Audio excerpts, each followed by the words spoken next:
Terus bagaimana hubungan dengan anak saya yang sekolah di pesantren, Pak? Ini mau nanya. Kita sudah bersuci atau berwudu.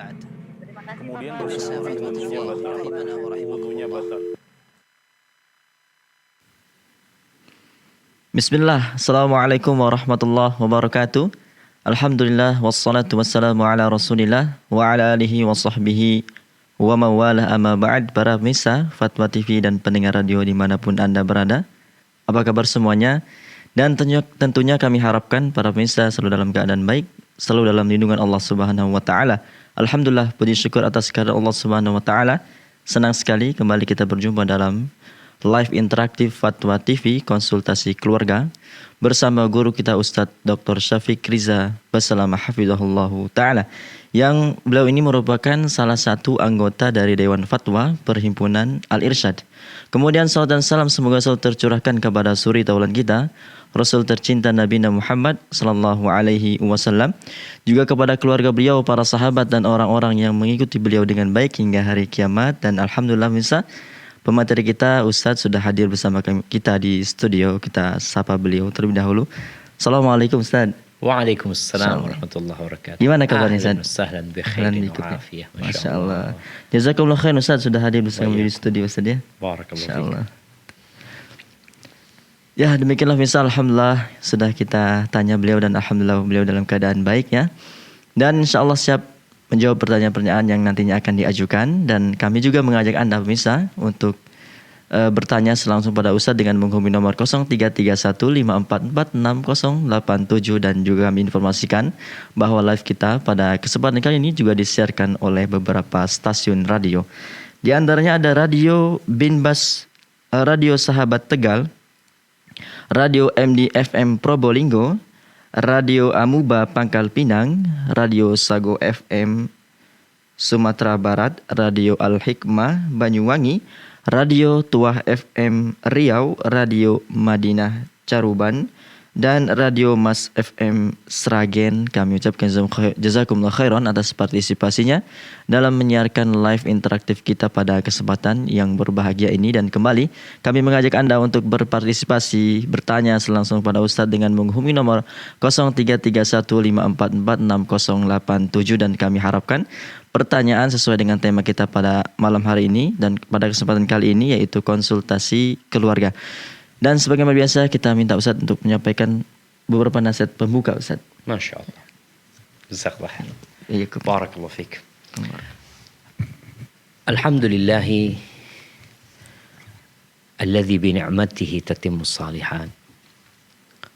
Segala puji bagi Allah Jalla Jalaluhu yang karena nikmatnya kebaikan-kebaikan menjadi sempurna.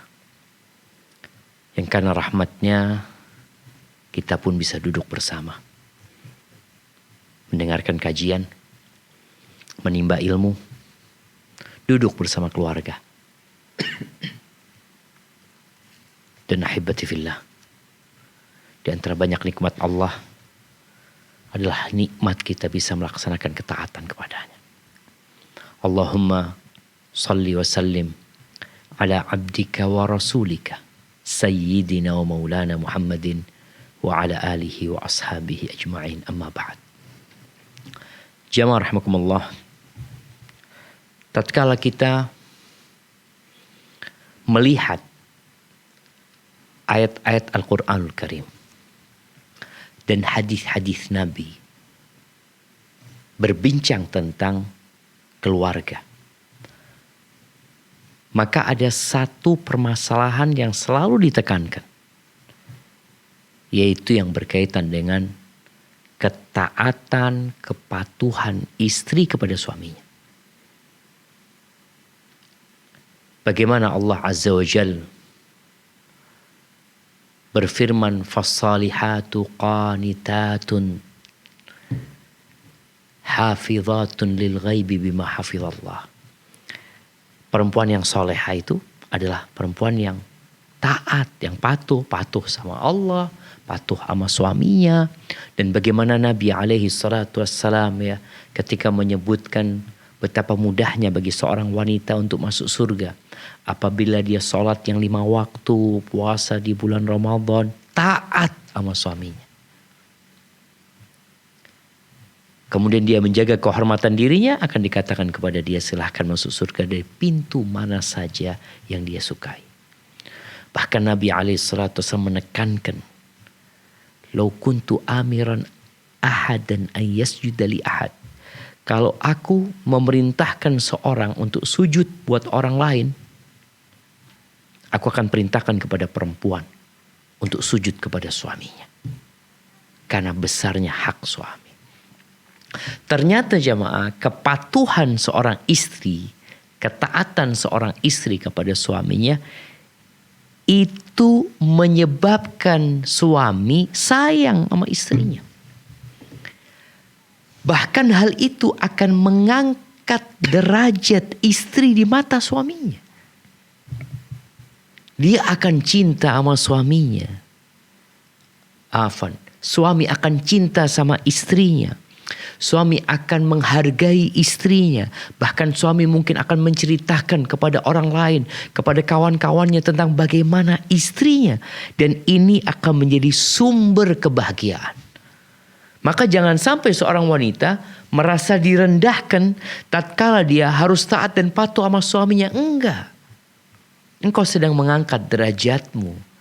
Engkau sedang membangun mahlige rumah tangga yang penuh dengan keindahan. Dan seorang istri yang taat dan patuh sama suaminya, pada saat itu dia sedang memberikan contoh baik kepada anak-anak.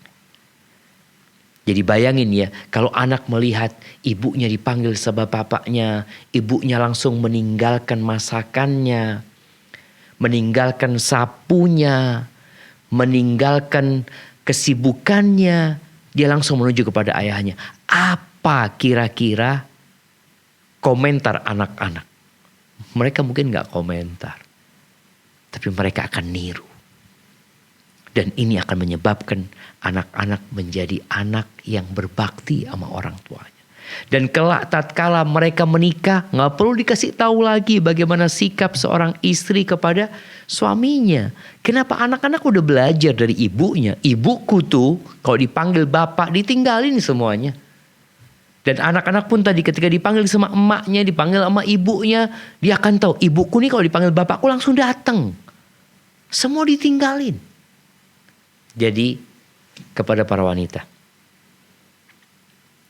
tatkala engkau taat dan patuh kepada suamimu, engkau sedang berusaha untuk mendatangkan kebahagiaan dan kedamaian di dalam rumahmu. Dan suamimu yang mendapatkan istri seperti dirimu, engkau jangan takut. Dia akan menghargaimu. Dan akan memudahkan suami untuk memberikan hadiah, memberikan perhatian kepada istrinya. Karena sang suami tahu istrinya adalah istri yang soleha. Barakallahu fiik. Mungkin itu sebagai muqaddimah. Jazakallah khair. Jazakallah khair, Ustaz. Barakallahu fiik, Ustaz. Ya, demikianlah para pemirsa Fatwa TV dan pendengar radio, nasihat pembuka dari Ustaz. Semoga apa yang beliau sampaikan bermanfaat untuk kita semua. Dan kembali kami mengajak Anda untuk berpartisipasi, bertanya selangsung kepada Ustaz dengan menghubungi nomor 0331544687, 0331544687. Langsung saja Ustaz kita bacakan pertanyaan. Masyaallah. Ya. Pertanyaan dari Fauzi di Jawa Barat, Kota Bekasi. Assalamualaikum warahmatullahi wabarakatuh, Ustaz. Waalaikumsalam warahmatullahi wabarakatuh. Izin bertanya Ustaz, anak perempuan saya sudah menikah dan mempunyai satu orang anak. Qadarullah baru sekarang dia jujur kepada keluarga kalau awal nazar dia tidak sreg dengan suaminya karena tidak suka fisik suami tersebut, Ustaz. Dan menerima lamaran tersebut ketika itu karena keluarga kami ridho terhadap agama suaminya. Awal berumah tangga dia layani suaminya dengan baik dan usaha untuk sukai suaminya, tapi sampai sekarang tetap tidak bisa, Ustaz. Dia khawatir nusuz karena tidak bisa lagi memaksakan dirinya untuk melayani suaminya karena rasa tidak suka tersebut, Ustaz.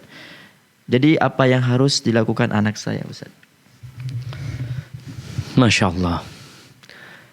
Kenapa di dalam agama kita itu ada nazar? Salah satunya adalah agar ya engkau benar-benar mengetahui ini loh. calon suamimu. Ini yang bakal hidup bersamamu. Kalau kemudian setelah pernikahan terjadi dan tadi kan udah nazar juga dan dia sebenarnya kurang nyaman gitu, tapi karena melihat kepada agamanya akhirnya pernikahan terjadi. Tapi sekarang rupanya setan terus mengganggu bagaimana dia berpisah dengan suaminya. Apa yang harus dilakukan perempuan ini? Kalau bicara hukum, boleh-boleh aja dia gugat cerai. Boleh. Ketika dia merasa memang gak bisa lagi melayani suaminya, tadi karena fisik suaminya. Para ulama menyebutkan bahwasanya di antara hal yang membolehkan seorang istri untuk gugat cerai ketika dia gak bisa lagi melayani suaminya. Sehingga tadi dikhawatirkan dia nusyus ya, dia jadi gak taat, tidak menghormatin suaminya, maka boleh dia gugat cerai. Tapi sebelum itu Rasul sallallahu alaihi wasallam menyuruh kita untuk melihat kepada kelebihan pasangan kita. Lihatlah kepada kelebihan dia. Hidup ini gak lama. Yang menyebabkan sebagian perempuan itu tidak menerima kondisi karena dia suka membandingkan. Dia melihat kepada laki-laki lain. Mungkin ya Allah dia ganteng banget gitu, suamiku kayak gini. Mungkin ketika dia berjalan sama suaminya, dia berpapasan dengan temannya di jalan atau di tempat kajian. Dia ngelihat ya Allah suami dia, Masya Allah suamiku kayak gini. Hal inilah yang menyebabkan akhirnya dia tidak menerima. Dan menjadikan rumah tangganya berantakan. Coba engkau lihat kepada yang lebih parah. Kepada yang suaminya cacat. Kepada yang suaminya mungkin buta. Engkau akan merasakan alhamdulillah. Dan suamiku punya banyak kelebihan. Kalau tadi dikatakan secara agama dia bagus. Ya, ridho sama agamanya. Ridho sama akhlaknya. Maka nasihat ana, coba lihat kepada kelebihannya. Perintahkan dia untuk menundukkan pandangan. Tidak melihat kepada yang di atas suaminya. Orang selalu melihat ya, rumput tetangga lebih hijau daripada rumput sendiri. Itu yang menyebabkan dia gak puas dengan pasangan hidupnya. Ini buat laki-laki, buat wanita juga sama seperti itu. Tapi kalau pada akhirnya memang gak bisa dilanjutkan karena memang tadi takut nusyuz ya ini dan itu, ya solusinya berpisah. Daripada akhirnya dia harus melakukan perbuatan yang dimurkai Allah Azza wa Jalla dengan tidak taat dan patuh sama suaminya. Barakallahu fiik. Jazakumullah khairan Ustaz.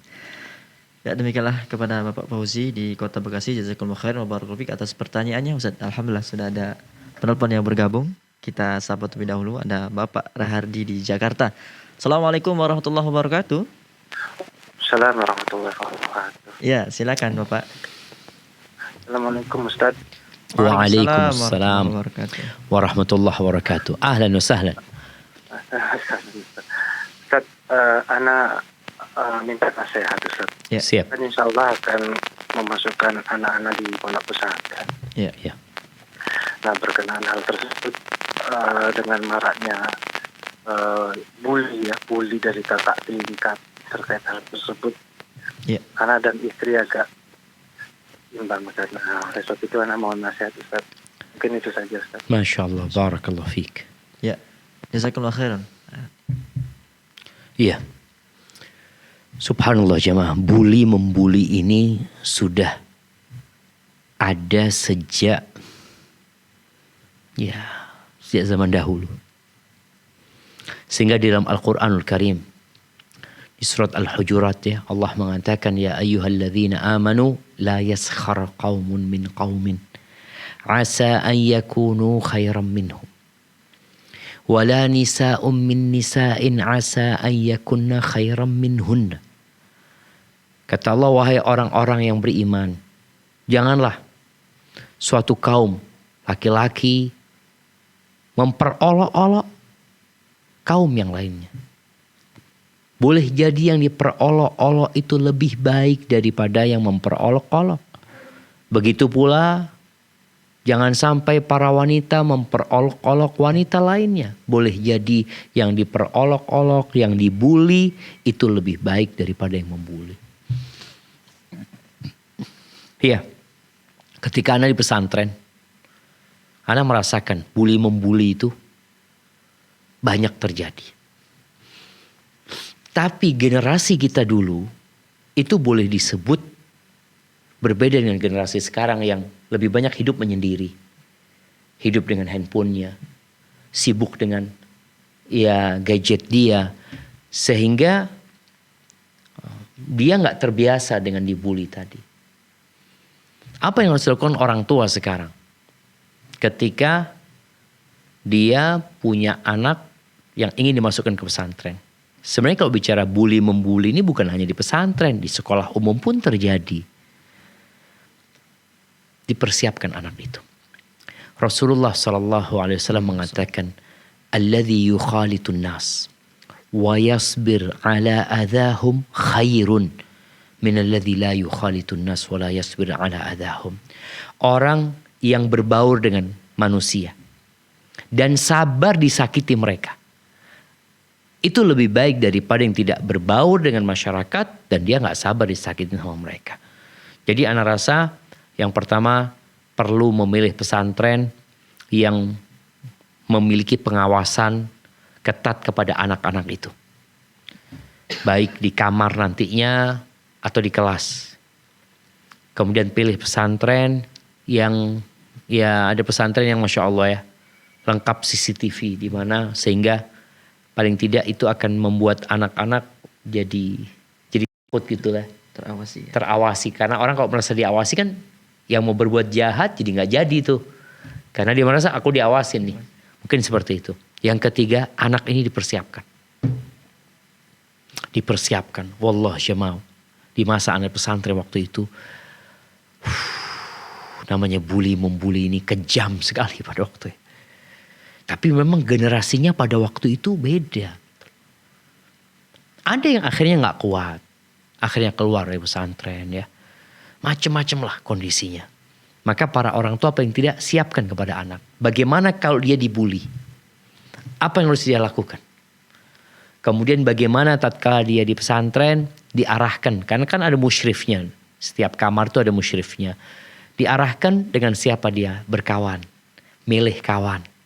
Kemudian kalau dibully, apa yang harus dia lakukan? Ya sudah, menghindar dari mereka. Katakan jazakumullah khairan. Gak perlu dibales ya. Karena memang orang yang membuli ini, orang yang bermasalah. Dia ingin menyembunyikan masalah dia dengan merendahkan orang lain. Akhirnya dia merasa naik. Padahal dia yang bermasalah. Maka ajarkan kepada anak kita. Ketika ada yang membuli, katakan makasih banyak. Jazakallah khair. Kalau dikatakan dia ini itu, makasih banyak. Kalau dikatakan engkau itu jelek, ini itu. Jazakallah khair atas informasimu ya. Ini dan itu. Supaya orang yang membuli ini gak nemu jalan untuk membuli. Tapi kalau diladenin, ya akhirnya bermasalah nantinya. Akan tambah panjang gitu loh. Cuma tadi dari awal kita sudah berhati-hati memilih pesantren ya. Kemudian tadi kita komunikasi yang baik sama pihak pesantren untuk mengetahui bagaimana pengawasan kepada anak-anak. Kemudian ketika kita datang ke pesantren ya, umpamanya ya kita datang bawa oleh-oleh.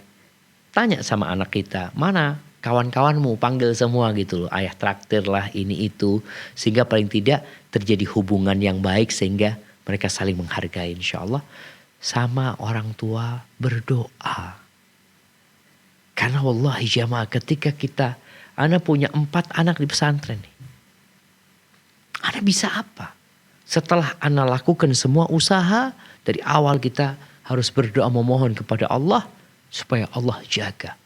Fallahu khairun hafizan wa huwa arhamur rahimin. Allah sebaik-baiknya penjaga dan dia yang paling pengasih di antara yang mengasihi. Maka dengan cara itu semoga udah kita titipkan mereka kepada Allah Azza wa Jal. Hadza wallahu a'lam bissawab. Nah, Jazakumullah khairan Ustaz. Ya, demikianlah kepada Bapak Rahardi, semoga bermanfaat dan semoga Allah Subhanahu wa taala selalu memberikan hidayah dan taufik kepada Bapak, keluarga dan para pemirsa semuanya. Kembali kami mengajak Anda untuk bertanya langsung kepada Ustaz dengan menghubungi nomor 0331 5446087 0331 5446087 konsultasi keluarga. Kembali Ustaz kita bacakan pertanyaan dari Rahni Anwar di Jawa Tengah, Kabupaten Sukoharjo. Assalamualaikum warahmatullahi wabarakatuh, Ustaz. Waalaikumsalam warahmatullahi wabarakatuh. Izin bertanya, saya mau bertanya Ustadz, apakah berdosa apabila menjaga jarak dengan ibu mertua? Karena bila terlalu sering berkumpul, sering menimbulkan kesalahpahaman hanya karena masalah sepele, Ustadz. Masya Allah jemaah. Ya, menjaga jarak itu penting. Sampai ada ungkapan zur ghibban tazdad hubban. Engkau ziarahnya jarang-jarang lah. Itu akan menumbuhkan cinta. Jadi orang itu akan rindu ya, kangen. Tapi kalau sering ketemu, ngobrol, mesti ada masalah. Makanya juga ada ungkapan tazawaru wala tatajawaru. Kalian saling ziarah tapi jangan bertetanggaan.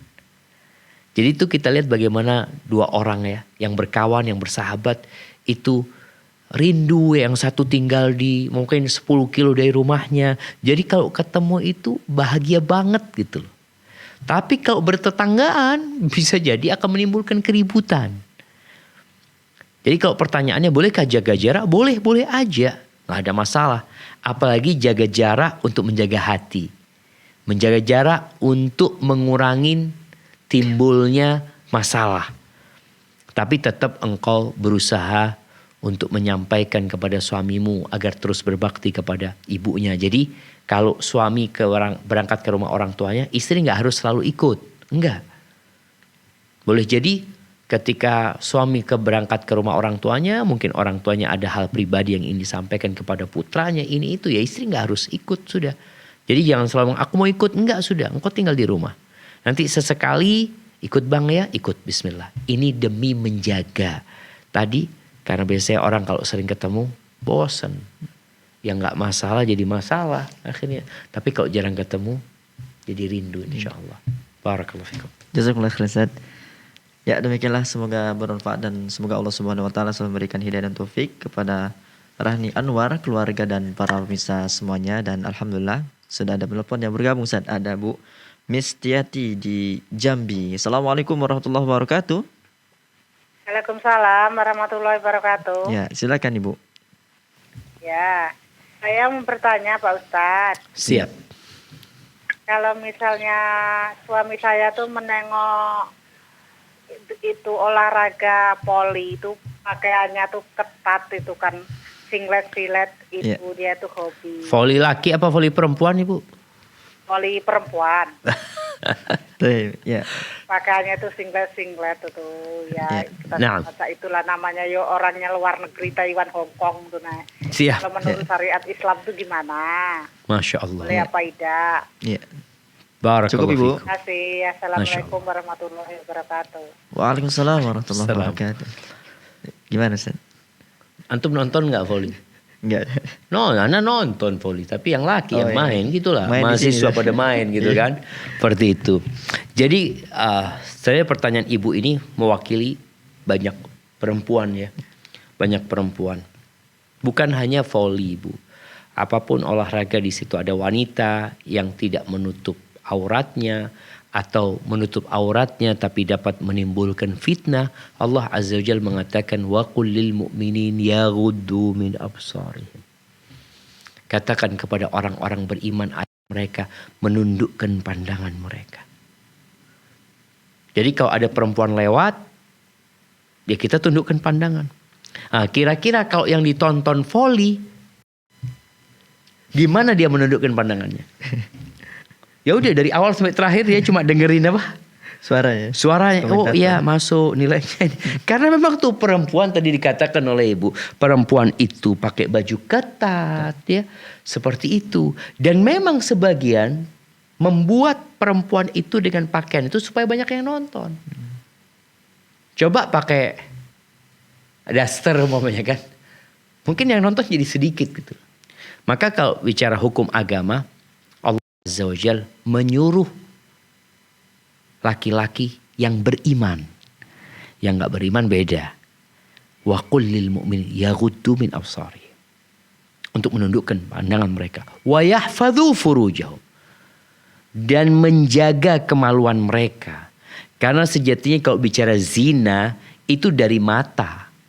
Hampir semua dosa kejahatan itu bermula dari mata, turun ke hati nantinya. Makanya kalau dikatakan hukum agama ya haram. Disuruh menundukkan pandangan. Nabi SAW pernah ditanya an-nadratil fuja'ah. Gimana kalau gak sengaja? Gak sengaja pegang remote umpamanya kita mau cari kajian atau apa. Tahu-tahu gak sengaja nih. Kata Nabi SAW, isrif basar. Engkau palingkan pandangan. Bukan ditonton, bukan dilihat.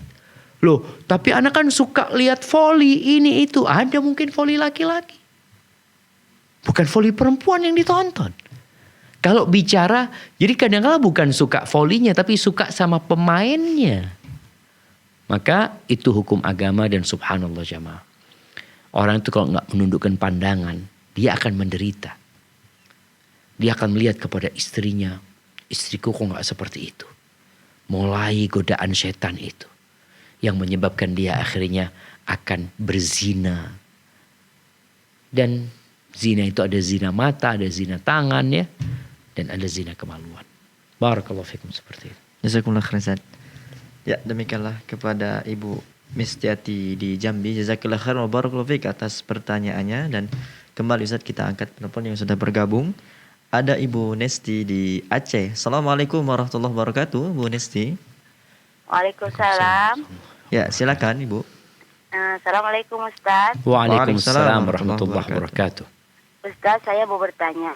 Siap. Ya, Ini agak panjang ya Ustaz. Masya Allah. silakan Ibu. Saya menikah jauh ke Aceh. Ya. Jadi saya jarang pulang Ustaz. Mengunjungi Ibu dari keluarga mana? saya. Ibu dari mana? Dari Tapanuli Selatan Ustaz, Cerimpuan. Siap. Ya. Jadi karena saya jarang pulang, saya anak tunggal Ustaz. Orang tua saya nggak punya anak, cuma saya. Subhanallah. Nah. Jadi saya bingung Ustaz, apakah saya tinggal di sana atau di Aceh? Ya.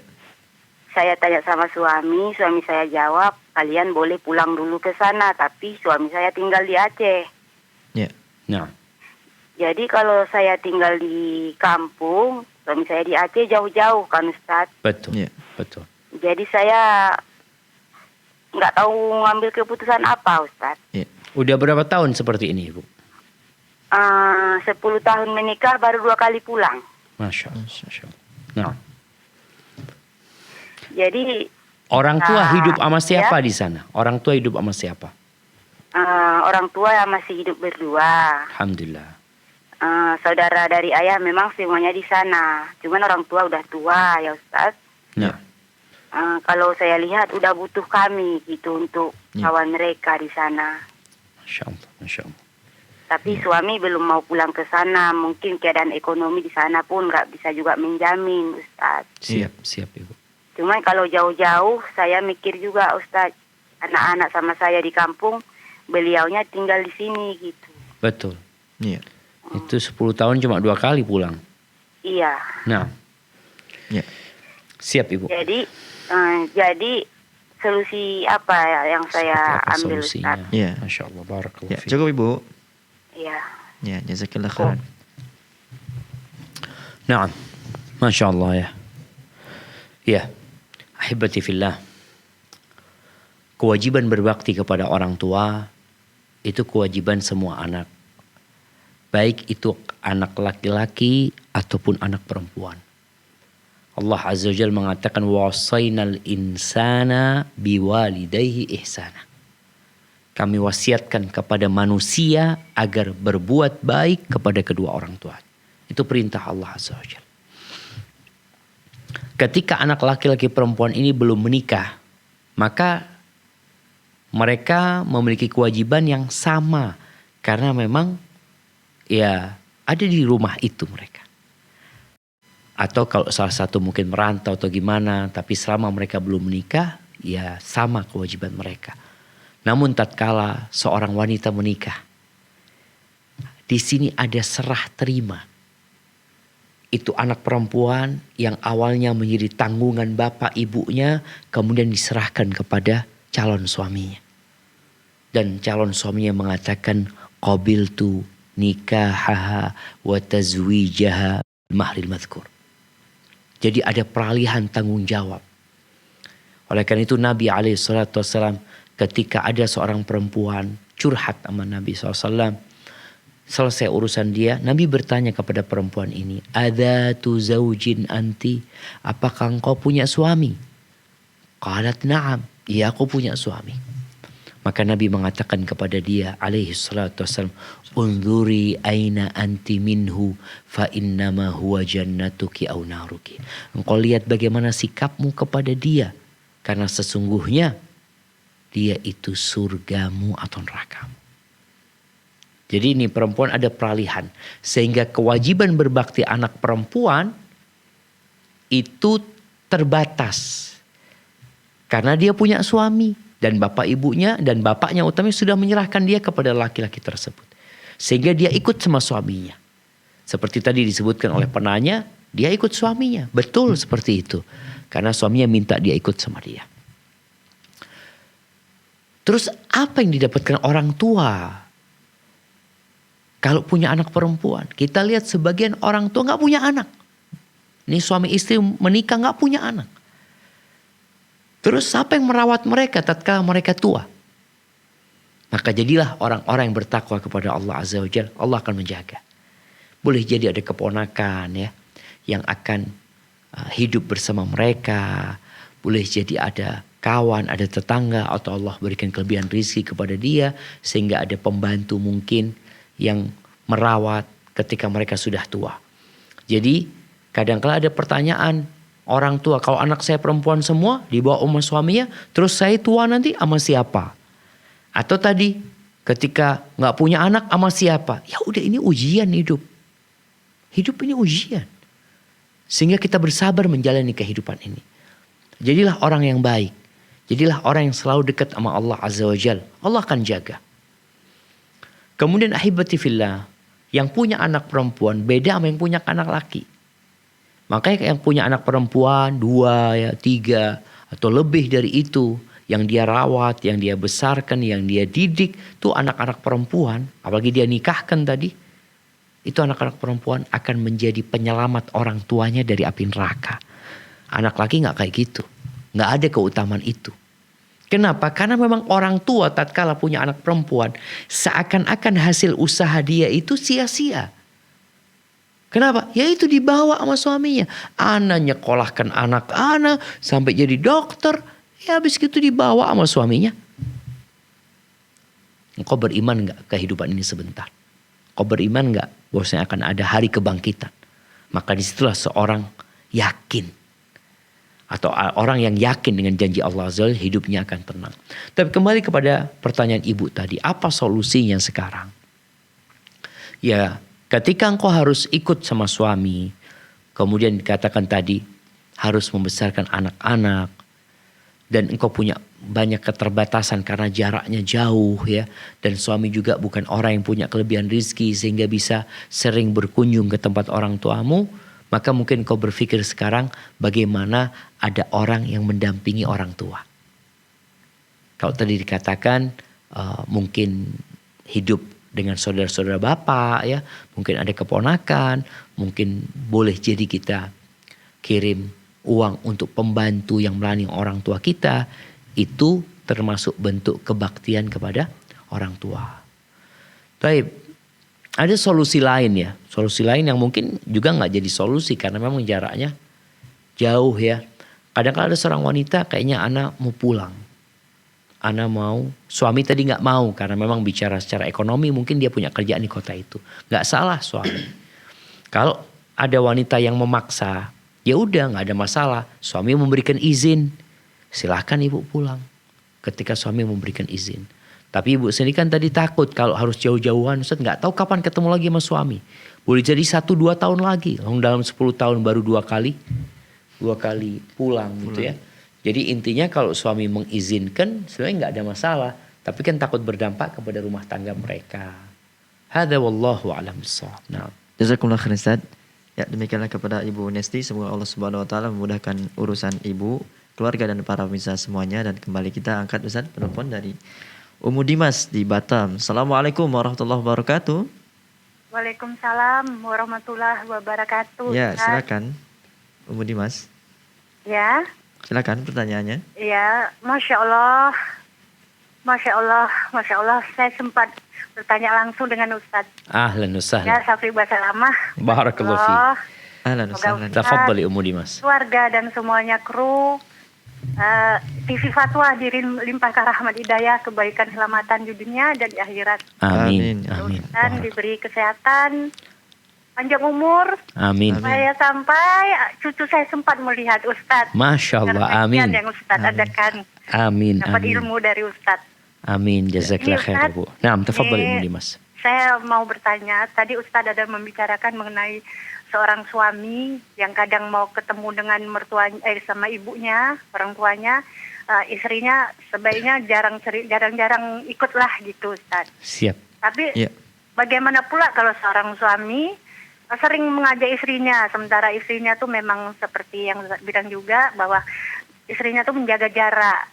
Iya. Saya jangan terlalu banyak ngomong, jadi kadang takut nanti menyinggung kata-katanya mertuanya ataupun mertuanya nggak menyenangkan berbicara tidak menyenangkan hatinya. Macam mana menanggapi suami seperti itu, Ustaz? Apa menolak? Apa secara halus gitu agar Iya. jangan sering, bahkan sering Iya. kadang seminggu 2 minggu gitu tidur di rumah mamanya itu sampai 2-3 kali gitu. Sementara istrinya tuh kadang-kadang nggak keberatan kayak gitu. Macam mana Ustaz cara Masya Allah. menyampaikan ke suaminya supaya suaminya tuh mengerti dan tidak merasa tersinggung dengan keinginan istrinya tersebut, Ustaz. Masya Iya. Allah. Masya Ustaz, Allah. pertanyaan saya. Terima Barakallahu kasih fiik. Ustaz. Jazakumullah khairan. Semoga Ustaz dilimpahkan rahmat hidayah, kebaikan selamatan dunia dan di akhirat. Amin. Amin. Ya Rabbal Alamin. Jazakallah khair. Warahmatullahi Ummu Dimas. Barakallahu fiik. Waalaikumsalam warahmatullahi Masya Allah. Masya Allah. Ini nyambung pertanyaan yang tadi ya. Ya, Ustaz. Jadi kadang-kala kan masalahnya suaminya ngajak tuh. Suami mungkin berpikir gak ada masalah.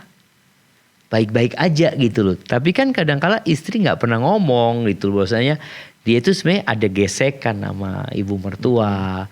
Mungkin ada omongan-omongan yang gak enak seperti itu. Tapi kan dia gak ingin akhirnya menyebabkan hubungan suami sama orang tuanya jadi gak baik. Apa yang harus dilakukan istri? Ya, engkau persiapkan ketika suami mau ke sana ini itu, siapkan semuanya hadiah ini itu macam-macam buat mertua umpamanya, bikinkan masakan yang enak ini dan itu. Lalu engkau sampaikan, "Bang, aku kayaknya nggak ikut dulu, Bang ya." Kalau tanya kenapa? Ya biar nggak keseringan. Biasanya kalau keseringan nanti bosan. Tapi kalau abang kan anaknya nggak ada masalah. Tapi kalau aku menantu, mungkin ibu juga ada hal-hal privasi yang ingin disampaikan kepada abang gitu ya. Jadi paling tidak dia seakan-akan ingin memberikan kesempatan kepada suami untuk lebih dekat sama orang tuanya. Dan sampaikan juga yang dia lakukan agar membuat mereka jadi rindu. Mudah-mudahan dengan cara seperti itu ya suami mau nerima gitu loh. Tapi kalau suatu saat umpamanya suami tetap maksa ini dan itu, ya nggak mau istri berangkat, Bismillah, berangkat, tinggal di sana bagaimana tidak banyak berbicara. Kalau umpamanya ada duduk-duduk antara mertua sama anaknya, anti berusaha untuk tidak ikut-ikut ya, umpamanya sibuk di kamar atau bersih-bersih atau apa yang bisa dilakukan. Karena untuk menghindari tadi terjadinya gesekan sama mertua. Soalnya memang kadang-kala ada mertua ingin ngobrol sama anaknya, tapi ini menantu ikut-ikut lagi gitu ya. Seperti itu. Jadi berusahalah untuk menjalin komunikasi yang baik sama suami. Tapi kalau pada akhirnya suami tetap minta ikut, ya ibu ikut. Ibu ikut, taat sama suaminya, tinggal bagaimana tatkala berada di rumah mertua bisa menjaga jarak. Dan berdoa jemaah, berdoa. Ada menantu yang cocok sama mertuanya. Bahkan ada menantu yang mertuanya itu lebih cinta sama menantunya daripada sama anaknya. Ada yang seperti itu gitu loh. Dan mungkin di sini perempuan atau sebagai menantu harus pinter-pinter memandang mertuanya. Mertua kan ini suka apa sih kayak gitu. Ada yang suka dihargain, suka disanjung ini itu. Ada mertua yang suka menantunya itu bertanya gimana sih dulu ibu ketemu sama bapak gimana. Ya disuruh cerita. Jadi akhirnya si menantu jadi pendengar. Dia nggak banyak ngomong, yang banyak ngomong adalah mertuanya. Kemudian bagaimana seorang menantu ketika ketemu mertuanya, dia bersalaman, dia suka mengatakan jazakumullah khair, makasih banyak ini dan itu. Semoga dengan cara seperti itu ya, perselisihan itu nggak terjadi ya. Sambil didoakan mertuanya. Barakallahu fiik. Ya, jazakumullah khairan Ustaz. Ya, demikianlah kepada Ummu Dimas, semoga bermanfaat dan semoga Allah Subhanahu wa taala selalu memberikan hidayah dan taufik kepada ibu, keluarga dan para pemirsa semuanya. Dan Masya Allah, kembali Ustaz kita angkat telepon yang sudah bergabung. Ada Bapak hamba Allah di Lumajang. Assalamualaikum warahmatullahi wabarakatuh. Waalaikumsalam warahmatullahi wabarakatuh. Ya, silakan Tanya Bapak. Pak Ustaz. Ya. Ahlan wa sahlan. Ya ini saya jamaah waktu di Masjid Rodiful Mutakin dari Roto. Masya Allah. Naam. Tafadhal. Ini ya gini Mas Ustaz, ini saya kan sudah usia 50 lebih. Qadarullah istri saya itu sudah kena penyakit diabetes hampir 5 tahun. Syafa. Ya. Sehingga sebagai seorang istri tidak bisa melakukan kewajiban untuk melayani seorang suami. Nah. Ya. Qadarullah saya ingin berpoligami. Kebetulan saya sudah menemukan wanita yang saya mau poligami. Sehingga suatu saat saya sudah meminta kepada walinya atau orang tuanya dari perempuan tadi untuk saya berpoligami dengan catatan nikah siri. Siap. Qadarullah si wali tersebut tanya kepada calon yang itu istri pertama apa sudah tahu katanya.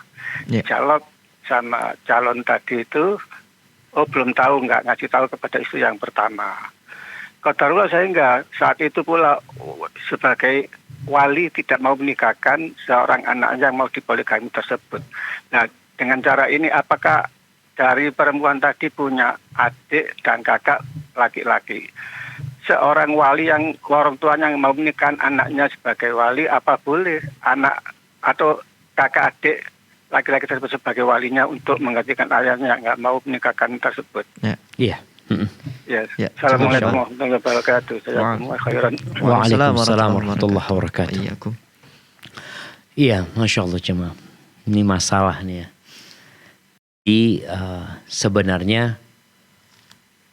seorang laki-laki itu nikah lagi atau berpoligami nggak harus izin sama istri pertama.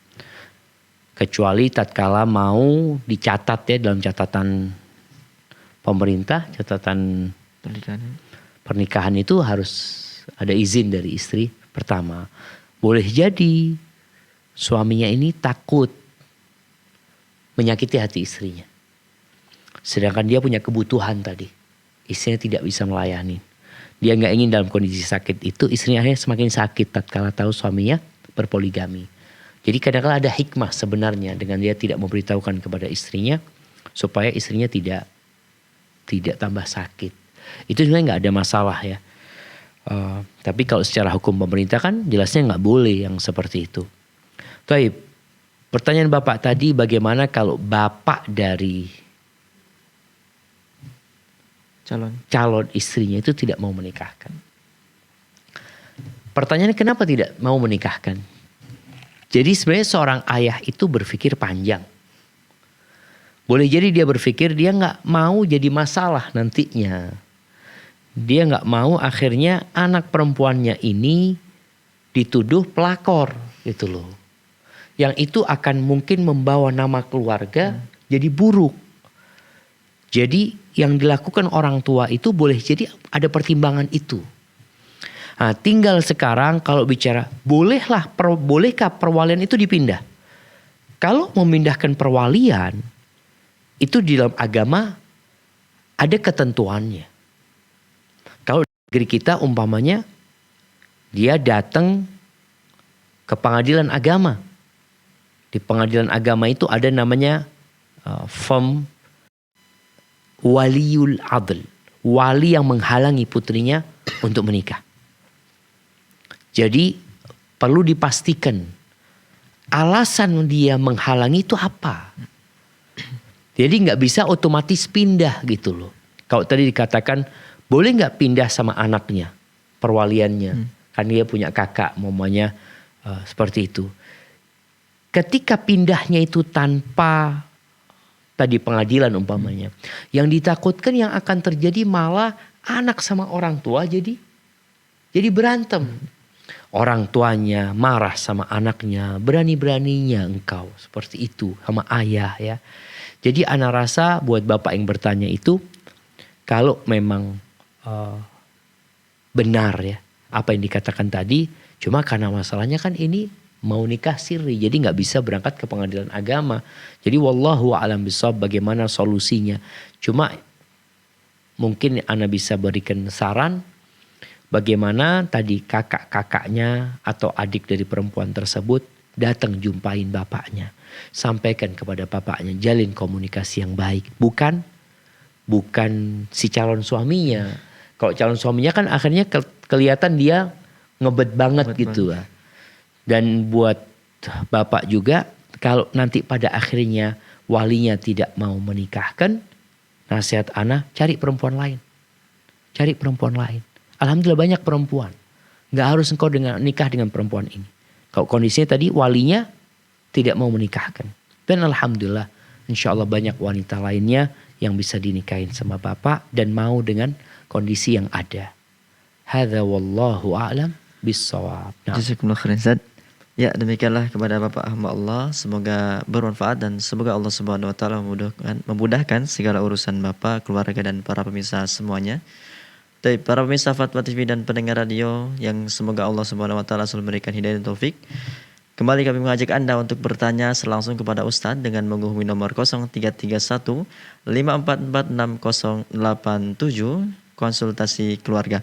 Tapi Ustadz, kembali Ustadz kita bacakan pertanyaan dari Bapak Ismail di DKI Jakarta, Kota Jakarta Selatan. Assalamualaikum warahmatullahi wabarakatuh Ustadz. Waalaikumsalam. Izin bertanya, alhamdulillah saat ini saya sedang menuntut ilmu agama. Setiap ilmu-ilmu yang saya dapatkan dari kajian-kajian selalu saya ajarkan, infokan kepada istri saya. Akan tetapi saat ini istri sulit untuk menerima kajian-kajian yang saya dapatkan dengan alasan berbeda pemahaman. Apa yang harus saya lakukan Ustadz? Karena setiap saya ingin mengajarkan dan ada perbedaan, kami selalu berdebat Ustadz. Masya Allah. Nah, barakallahu fiik. Iya, jadi kalau dikatakan tadi ada perbedaan pemahaman, bagaimana suami ini mengajak istrinya untuk menyamakan pemahaman. Sampaikan kepada istri, kita nih mungkin kalau ikut kata ustadz, ada banyak ustadz. Akhirnya boleh jadi dia sama ustadz fulan, antum sama ustadz fulan. Bagaimana sekarang kita menyamakan pemahaman kita untuk mengikuti Allah dan Rasulnya. Karena Allah Azza wa Jalla mengatakan, ya ayyuhalladzina amanu ati'ullaha wa ati'ur rasul wa ulil amri minkum. Fa in tanaza'tum fi syai'. Di sini Allah mengatakan, wahai orang-orang yang beriman, taati Allah, taati Rasul dan pemimpin kalian. Apabila terjadi pertikaian di antara kalian dalam satu permasalahan, solusinya apa? Farudduhu ilallahi war rasul. Kembalikan kepada Allah dan Rasulnya. Jadi diajak istri sekarang, kalau memang mungkin yang aku sampaikan berbeda dengan yang engkau fahami, ya udah, bagaimana kita cari solusi. Jadi seakan-akan suami ini ngalah sama istrinya, mengatakan ya sudah, solusinya apa? Ya kita lihat apakah yang aku sampaikan ini bertentangan dengan Al-Quran, bertentangan dengan hadis Nabi SAW, ya udah kita tinggalin. Yang kita ikutin adalah qala Allah, qala Rasul. Kemudian juga sampaikan kepada istri, Nabi SAW pernah berpesan, fa innahu man ya'ish minkum ba'di fasayara ikhtilafan katsira. Barang siapa yang hidup setelah aku mati, maka dia akan mendapati banyak perselisihan. Apa solusinya? Fa alaikum bisunnati. Hendaklah kalian berpegang teguh dengan sunnahku, wa sunnatil khulafa'ir rasyidin al-mahdiin min ba'di, dan sunnah para khalifah yang mendapatkan petunjuk setelah aku. Addu tamassaku biha wa addu 'alaiha bin nawajid. Berpegang teguh dengan sunnah tersebut, gigit dengan gigi geraham kalian, wa iyyakum wa muhdatsatil umur, dan berhati-hati kalian dengan perkara-perkara yang baru dalam urusan agama ini. Fa inna kulla muhdatsatin bid'ah. Jadi ajak istri sekarang untuk mencari titik temu. Bukan cari perselisihan. Udah ribut, gak sama. Ya sudah, Bagaimana kita cari titik temunya? Di mana ketemunya? Ketemunya di qala Allah, qala Rasul. Di sunnahnya Nabi SAW. Hada wallahu alam bissawab. Nah. Jazakumullah khairan Ustaz. Ya, demikianlah kepada Bapak Ismail di Jakarta Selatan. Semoga bermanfaat dan semoga Allah Subhanahu wa taala selalu memberikan hidayah dan taufik kepada Bapak, keluarga dan para pemirsa semuanya. Kembali Ustaz, kita bacakan pertanyaan dari Yuhelmi Sufriyanti, Ibu Yuhelmi Sufriyanti di Kepulauan Riau, Kota Batam. Assalamualaikum warahmatullahi wabarakatuh Ustaz. Waalaikumsalam warahmatullahi. Izin bertanya, bagaimana caranya menghadapi suami yang sering melakukan selingkuh? Dan apa doa biar suami melupakan perselingkuhan tersebut?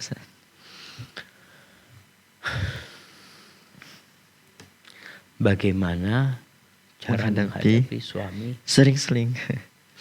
Nah, barakallahu fiik. Ahibati fillah. Yang menyebabkan seorang berzina itu karena iman dia lemah. Dia tidak menundukkan pandangan, mungkin pergaulan dia. Makanya sampai Nabi SAW mengatakan, la yazni zani hina yazni wa huwa mu'min. Tidaklah seorang berzina ketika dia berzina dalam kondisi beriman. Enggak. Ada masalah dengan keimanan dia. Maka coba lihat bagaimana sholatnya suami. Bagaimana ketaatan dia sama Allah Azza wa Jal. Bagaimana dia keimanannya dengan pengawasan Allah Jalla Jalaluh. Bagaimana keimanan dia dengan hari akhir. Maka seorang istri yang mendapati suaminya suka berzina, maka ana rasa yang harus dilakukan memperbaiki suaminya. Memperbaiki keimanannya. Lihat ibadah dia. Allah Azza wa Jalla mengatakan, inna salata tanha anil fahsya'i wal munkar. Sesungguhnya salat itu mencegah dari perbuatan keji dan mungkar. Ketika seorang salat dan salatnya tidak dilakukan dengan benar, ya dampak atau hasil dari salat itu lemah. Nggak bisa mencegah dari perbuatan keji dan mungkar. Maka nasihat ana kepada ibu yang bertanya, ajak suaminya memperbaiki keimanannya, ajak dia untuk ziarah kubur, ajak dia memperbaiki sholatnya, ngaji, ajak dia untuk takut kepada Allah Azza wa Jal. Karena kadangkala ya ada suami-suami yang gak takut sama Allah. Sebagian perempuan ini suaminya gak sholat, gak masalah buat dia. Tapi suaminya berzina, masalah besar buat dia. Padahal kalau dilihat lebih besar mana dosanya antara meninggalkan sholat dengan berzina. Dua-duanya dosa besar. Dua-duanya dimurkai sama Allah Azza wa Jal. Tapi yang tidak sholat itu diragukan keislamannya menurut sebagian ulama. Bahkan kalau dia mati menurut pendapat Al-Imam Ahmad bin Hanbal. Kalau dia mati dalam kondisi meninggalkan sholat, dia gak perlu disolatin. Gak perlu dikuburkan di kuburan umat Islam. Ya gimana dia hidup aja gak sholat, kita suruh nyolatin dia.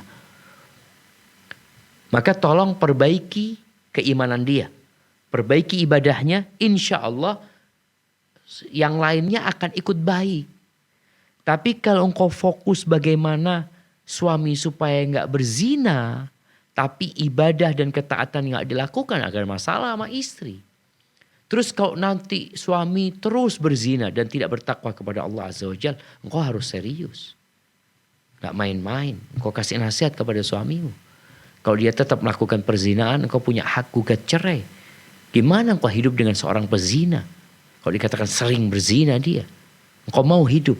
Ya gimana Ustaz, anak ibu rumah tangga, anak ini dan itu. Karena sebagian perempuan ini, na'udzubillah, ketika suaminya selingkuh, dia itu datang kepada selingkuhannya. Loh oke, engkau sekarang datang kepada selingkuhannya, marah-marah sama selingkuhannya. Suami akan cari perempuan lain. Karena memang dia gak bertakwa kepada Allah Azza wa Jalla. Maka tatkala suami tidak bertakwa kepada Allah, engkau punya solusi gugat cerai. Tinggalkan suamimu. Oh bagaimana dengan anak-anak? Dia. وَمَنْ يَتَّقِ اللَّهَ يَجْعَلْ لَهُ مَخْرَجًا. Barang siapa bertakwa kepada Allah, Allah akan kasih solusi. وَيَرْزُقْهُ مِنْ حَيْثُ لَا يَحْتَسِبُ. Allah akan kasih rizki dari arah yang tidak disangka-sangka.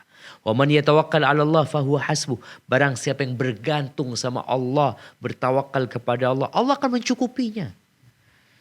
Maka tolong jangan remehkan dosa-dosa dalam kehidupan rumah tangga. Engkau bersama suami, hendaklah saling ta'awun 'alal birri wat taqwa. Jangan biarkan suamimu berbuat dosa, engkau menganggap remeh. Na'udzubillah min dzalik. Mungkin seperti itu. Wallahu a'lam bissawab. Nah. Ya. Jazakumullah khair Ustaz. Barakallah. Demikianlah kepada Ibu Yuhelmi Sufrianti. Semoga Allah Subhanahu wa taala memudahkan urusan ibu dan memberikan hidayah taufik kepada suami ibu ya. Tapi Ustaz, tadi adalah pertanyaan terakhir kita pada kesempatan kali ini. Barakallah. Jazakumullah khair atas waktu dan ilmunya Ustaz, dan semoga di lain kesempatan kita kembali berjumpa Ustaz ya. Barakallahu fiikum Ustaz. Ya, demikianlah para pemirsa Fatwa TV dan pendengar radio dimanapun Anda berada. Alhamdulillah, tadi ada pertanyaan terakhir kita pada perjumpaan kali ini. Dan kami ucapkan mohon maaf kepada para penelpon yang tidak sempat kami angkat dan kepada para penanya melalui website yang tidak sempat kami bacakan. Tapi Anda dapat terus menyaksikan live interaktif Fatwa TV dari hari Senin hingga Jumat. Dan bagi Anda yang ingin mengetahui informasi mengenai Fatwa TV, Anda dapat mengunjungi website kami di www.fatwatv.id dan update tanya jawab di www.dewanfatwa.com/tanya jawab. Dan akhirnya semoga apa yang Ustaz sampaikan pada perjumpaan kali ini bermanfaat untuk kita semua. Kita akhiri perjumpaan kita dengan doa kafaratul majlis. Subhanakallahumma bihamdika asyhadu an la ilaha illa anta astaghfiruka wa atubu ilaik. Wassallallahu ala sayyidina Muhammad. Wassalamualaikum warahmatullahi wabarakatuh. Terus bagaimana hubungan dengan anak saya yang sekolah di pesantren? Ini mau nanya Sudah bersuci atau berwudu. Terima kasih Kemudian Bapak. bersentuhan dengan suami.